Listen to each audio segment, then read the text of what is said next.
komme svinget rigtigt ind på. Kidesvej danskere.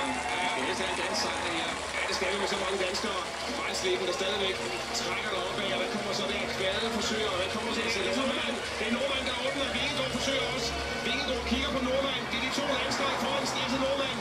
Og Jonas Vingegaard. Under Vejlefjordbroen. Smukt, men også en advarsel til rytterne om, at dagens værste stigning, Munkebjergbakken, venter lige om hjørnet. Frank Høj fører an på vej mod toppen, hvor dagens anden bakkespurt venter. Hele 12% stiger det på Munkebjergbakken, der er det tætteste, man herhjemme kommer på Alpe d'Huez. Skiby går frem. Der kan ikke rigtig svare igen. En masse rytter bliver overhalet med en omgang. Måske to dage, hvem ved. Lasse Nordmand. Niklas Larsen har det svært, tror jeg. Det har han nemlig. Ej, hvor han fører den af, Lasse Nordmand. Det er godt at se. Men Vingegaard sidder altså også rigtig godt med.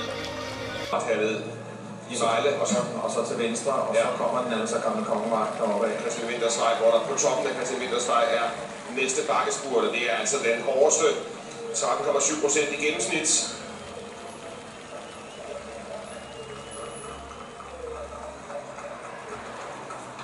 Og det havde han allerede styr på.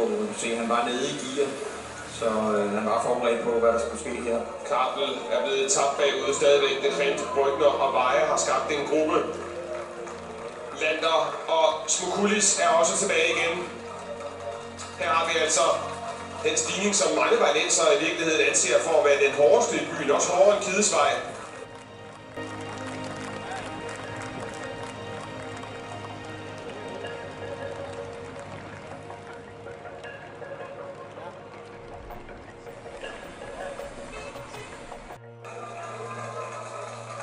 Han kiggede sig alligevel lige tilbage. Skulle lige orientere sig, hvornår kommer de næste ind på bakken. 25 sekunder får vi at vide, der er ned til den gruppe med 3, der ligger bagude. Halvandet minut til feltet, som vi ser.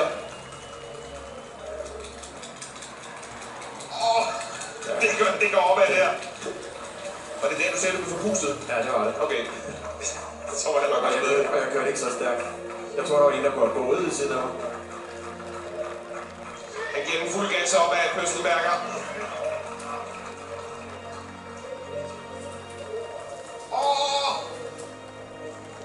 Det står næsten stille.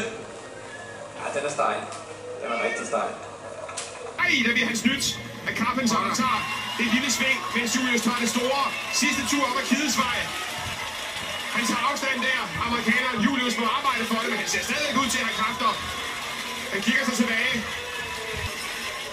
Carpenter stadigvæk foran Julius Johansen. Stadigvæk 12-13 sekunder ned til feltet. Ja, de bliver vel ikke hentet? Det gør de vel ikke? Det kommer til at blive snært. Så kører så kører Kamp. Så kører Kamp selvfølgelig. Kom så. Alexander Kamp kører på sidste omgang. Fanert kører bagefter. Store navne spiller ud på Kidesvej. Kamp og Fanert. Det er det, vi har ventet på. At Kamp han gør det på sidste stigning. De kigger bagud. De kommer nærmere. Og de kommer rigtig hurtigt. Ja, det gør det. Men de er på toppen af Kidesvej nu.